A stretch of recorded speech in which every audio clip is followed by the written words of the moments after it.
খবর। আর্থিক চাপ সামাল দিতে চ্যালেঞ্জের মুখে সরকার। অর্থ বছরের ৩ মাসে রাজস্ব আদায়ের লক্ষ্যমাত্রা থেকে পিছিয়ে পড়েছে এনবিআর।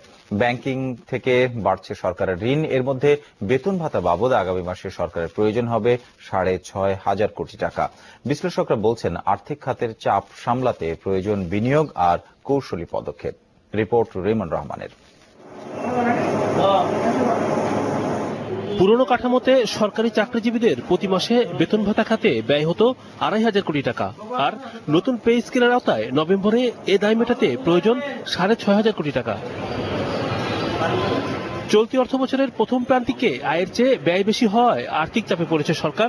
আয় কমার পেছনের কারণ রাজস্ব আদায়ে বড় ঘাটতি এবং বিদেশি সাহায্য কমে যাওয়া। ৩ মাসে লক্ষ্যমাত্রার চেয়ে রাজস্ব আদায় কম হয়েছে প্রায় ৬,০০০ কোটি টাকা। আর একই সময়ে বিদেশি সহায়তা কমেছে ১৭%। সরকারকে ঠিক করতে হবে যে আমি যেই বিনিয়োগ করতে চাচ্ছি সেই বিনিয়োগের অর্থ আমাকে আদায় করতে হবে ব্যক্তি খাতের উপর সম্পত্তি কর এবং আয়কর বসিয়ে, এবং যেটা আছে অলরেডি সেটাকে কার্যকরী করে। মুদ্রাস্ফীতি বাড়ছে না, আবার প্রবৃদ্ধিও হচ্ছে না, একটা স্থিতিশীলতা দেখাচ্ছে, কিন্তু খালি স্থিতিশীলতা দিয়ে তো গভর্নমেন্টের লক্ষ্যগুলো আদায় হচ্ছে না। রাজস্ব আদায়ের যে উচ্চ লক্ষ্যমাত্রা নির্ধারণ করা হয়েছিল এটা আদায় করা এখন কঠিন হয়ে দাঁড়াচ্ছে সরকারের জন্য। গেল অর্থ বছরে সঞ্চয়পত্র খাত থেকে রেকর্ড পরিমাণ ঋণ নেয় সরকার। তবে ঋণ নেয়ার ক্ষেত্রে চলতি অর্থ বছরে চাপে পড়েছে ব্যাংকিং খাত। ৩ মাসেই এই খাত থেকে সরকারের ঋণ দাঁড়িয়েছে প্রায় ১২,০০০ কোটি টাকা। সঞ্চয়পত্র ম্যাচিউর করলে ভাঙাতেই হবে কম্পালসারি, এটা রিনিউ করার পদ্ধতি নাই, সেই জন্য ভাঙাইছে। কিন্তু ভাঙাই আবার সেই দিনই আবার নতুন করে করছে। রাজস্ব লক্ষ্য ছুঁতে নানামুখী কর্মপন্থা হাতে নেওয়া হয়েছে বলে জানান অর্থ প্রতিমন্ত্রী।